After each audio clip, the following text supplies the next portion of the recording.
Hello and welcome to UK Fitness Hub. My name's Travis Tarrant and today we're going to be covering the basic anatomy of the latissimus dorsi muscle and also how to stretch it. Let's get into it.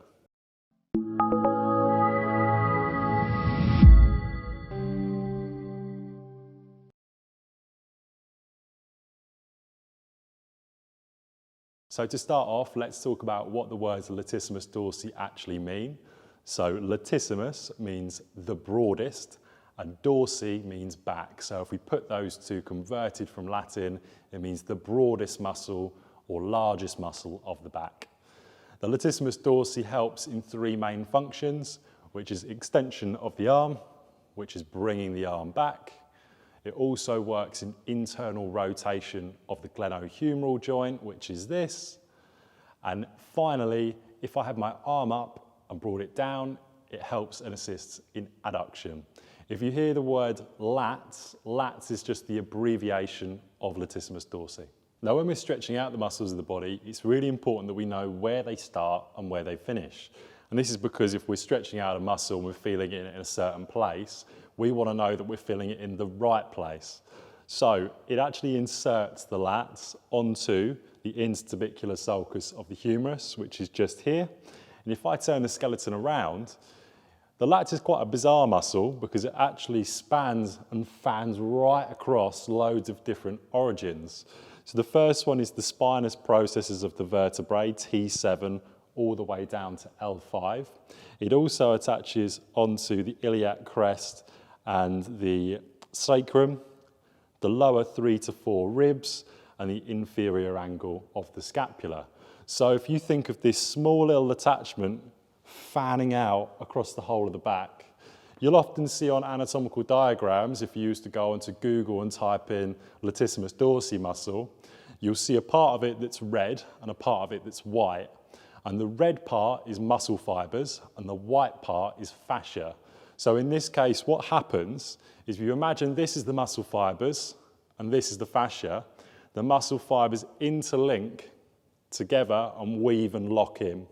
So in the case of the lats, the muscle fibers attach onto the thoracolumbar fascia. One of the things we tend to find with people with really tight lats is they've got a lack of overhead flexion. So all that means is just the ability to be able to raise your arm all the way up in the air.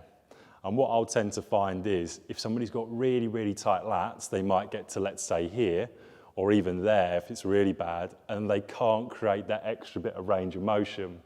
And a lot of people actually do create the range of motion, but they cheat. So what they do is they get to here, that's as far as their lats can go, but they extend the back to create that extra bit that they're missing. The problem with that is if somebody does that frequently, over time, you're going to start to get, if you look at my hips, as I do that, as I extend the back, my hips start to point down. And if they start to do that, I'm going to create an anterior pelvic tilt. That's going to cause a whole heap of postural problems when it comes to the pelvis. So it's certainly something, if you have got tight lats, to nip in the bud and try to get them as lengthened as possible. And now we're going to go into the three main stretches that we can do to help relieve tight lats. For your first stretch, place your hand on a chair, table, or a bench like I am. Ensure you tuck your hips in so you're not extending your spine and begin to sit back, lengthening out your back in the process.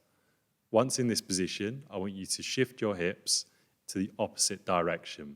So if I'm stretching my right lat, I'm going to shift my hips to the left. This variation is ideal if you're looking to specifically target one side of the back. Hold this stretch for 15 to 30 seconds on both sides for a total of 2 sets. Next up, we're going to do a broomstick stretch. Find any similar object you can grip onto and start on your knees with your elbows on the bench, shoulder width apart. Your palms should be facing towards you. And again, tuck your hips in so you're not extending your lower back. Then slowly begin to sink your hips back. As you do this, your head should drop in between your biceps. As you go deeper into the stretch, try to keep a right angle at your elbow and hold this stretch for 2 sets of 15 to 30 seconds. With all the stretches we're mentioning today, remember to keep controlled breathing throughout the stretch at all times. If you can't breathe properly, you've gone too far. Finally, we have child's pose. Start kneeling on the floor with your knees hip width apart. Slowly bring your hands in front of your body in contact with the floor, and at the same time drop your hips and head down. We can modify this position by placing the hands either side of a central position together. This helps to isolate the lats individually. Not only does child's pose help to elongate the lower back, it also helps to open the hips up. Hold this stretch for 30 seconds, twice over. Looking to get deeper into the muscle tissue, you might want to try self-myofascial release. My preference would be to use a lacrosse ball as it's small and dense. If you do try this, however, and it's too uncomfortable or abrasive, then please do use a tennis ball. What you're looking to do is roll the ball over the muscle tissue, paying close attention to any tender spots. If you find a tender spot, you're going to stay on that area until the pain starts to decrease, then slowly work off the area. It's worth mentioning, I wouldn't advise this for anyone who has an injured muscle, just those with general tightness. And that concludes the end of today's video. Thank you very much for watching, and if you did learn something new, please consider liking the video and subscribing to the channel. By subscribing to the channel and liking the video, you help me to reach more of an audience with free educational content. My name's Travis Tarrant, and you've been watching UK Fitness Hub.